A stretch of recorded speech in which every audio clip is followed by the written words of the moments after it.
on peut faire les gestes, on peut aller toucher les plots. Il n'y a pas de, il n'y a pas de dangerosité. C'est très. Oui, donc on peut avoir un ballon dans les sécuritaire. mains, on peut manipuler un ballon sans aucun danger pour le genou, par exemple, dans cet exercice-là. On ne met pas en risque la Exactement. partie physique avec un entraînement cognitif. Exactement.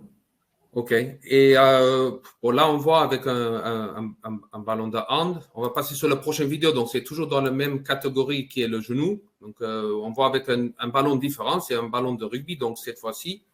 Est-ce qu'il est pertinent d'utiliser les différents ballons dans une rééducation comme Complètement, cela? complètement. En fait, les différents ballons, déjà, ça offre beaucoup d'options. C'est-à-dire que des fois, si par exemple, on veut travailler l'éducation croisée pour l'épaule avec un patient qui a un du-jarrier, on pourra travailler avec le ballon handball et l'autre main. Voilà. Chose qui sera peut-être pas possible avec le ballon de basket. Donc, en fait, ça permet de varier énormément les exercices, d'éviter aussi la monotonie du patient et de rendre la rééducation encore plus ludique. C'est ce qu'on a dit, on va utiliser différentes tailles ou différentes formes de ballons aussi pour changer un peu les gestes qu'on va utiliser. Dr. Shaman, et c'est ça aussi au niveau cerveau, ça peut amener un petit plus aussi de varier les ballons ou les gestes qu'on doit utiliser pendant la rééducation. Il s'est déconnecté là, je pense qu'il est déconnecté. D'accord, ouais. Bon, ce sera moi et toi, Thomas. Là, j'ai pris un autre exemple. Donc, c'était le cas de l'épaule, justement, sous du jarrier, par exemple. On est capable de travailler avec la main opposée pour travailler l'éducation croisée. Parce qu'on sait qu'elle est bénéfique pour l'épaule traumatique. Et donc là, bon, on ne pourra pas rentrer vraiment dans les détails, mais on voit que Thomas, tu es en train de, bien sûr, utiliser les cônes d'un couleur qui forcément est lié à le ballon et ton pouce indicateur. Et après, de faire les gestes. Donc, on voit déjà là… Exactement. Il y a le travail d'éducation croisée sur l'épaule. Il y a le travail aussi fonctionnel, donc pour du haut du corps et du bas du corps. Donc, du coup, ça permet aussi d'avoir des exercices assez complets. OK. Et donc, la charge cognitive en plus. Qu'est-ce que tu as… Bon, on va en parler un petit peu, mais ton ressenti en faisant toutes ces vidéos et voilà, tous les exercices, quel était ton ressenti personnel, on va dire, pendant les exercices? Déjà, on sent vraiment l'addition de la charge mentale. C'est-à-dire que par rapport à des séries d'exercices classiques, on sent cet apport, on sent ce qu'il y a en plus. Et derrière ça, la sensation de fatigue est augmentée, mais aussi la sensation de bien-être, comme on peut avoir après une grosse séance, tout ça. Donc c'était quand même très intéressant. Et il y a beaucoup de vidéos qui ont été tournées, et à aucun moment, il y a eu d'ennui, il y a eu de monotonie. Voilà, ça a permis vraiment le caractère ludique du ballon rend la série, fait que ça passe plus vite, fait qu'on a envie de se challenger pour progresser aussi et faire d'autres. Donc, c'est vrai que c'est vraiment très intéressant. J'ai trouvé ça très complet et très intéressant. OK. Et donc, on a parlé que le méthode Catch and Think est basé fortement sur les capacités attentionnelles.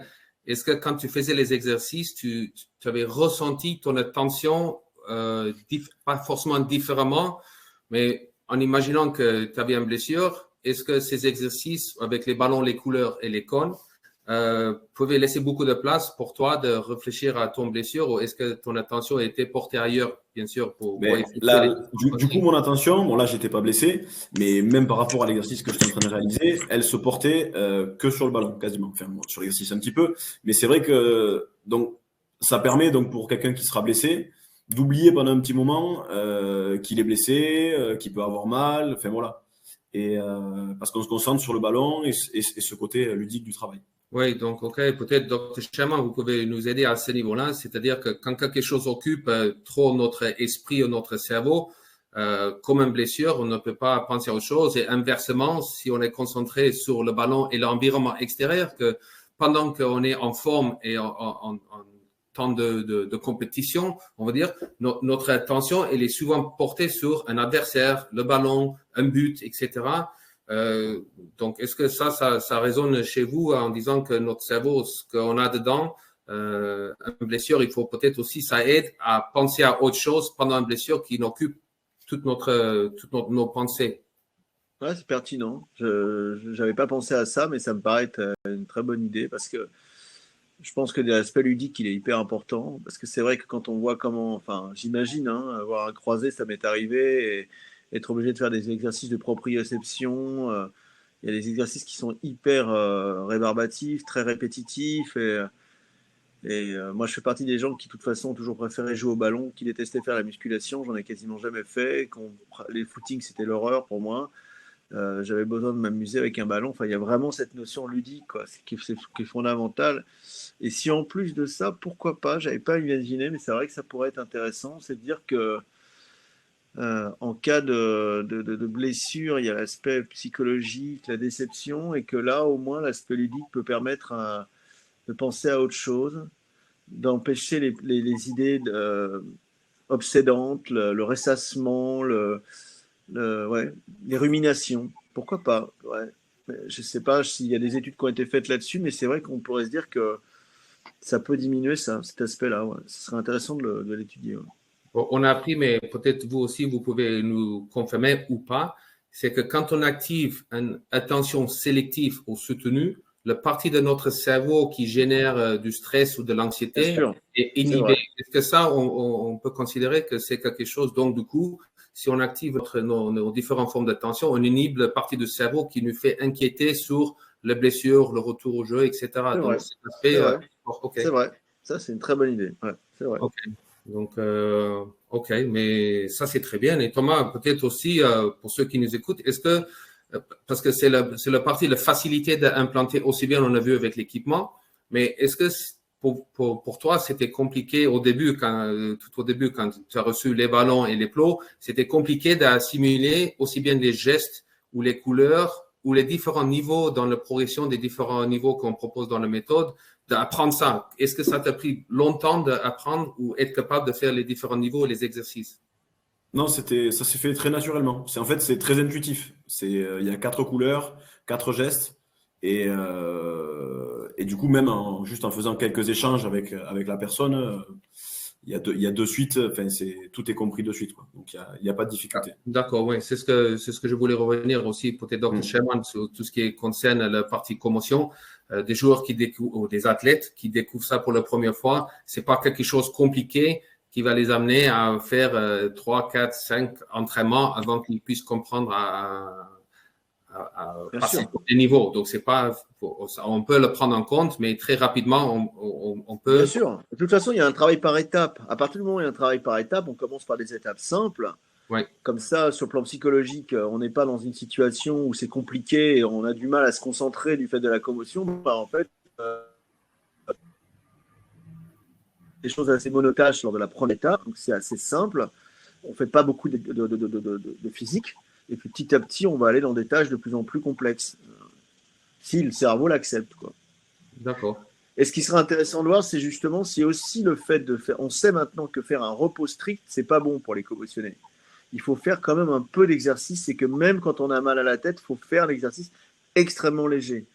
Est-ce que justement, en faisant cet exercice multitâche, petit à petit, on va aussi permettre à ce que on aille plus vite dans la réparation?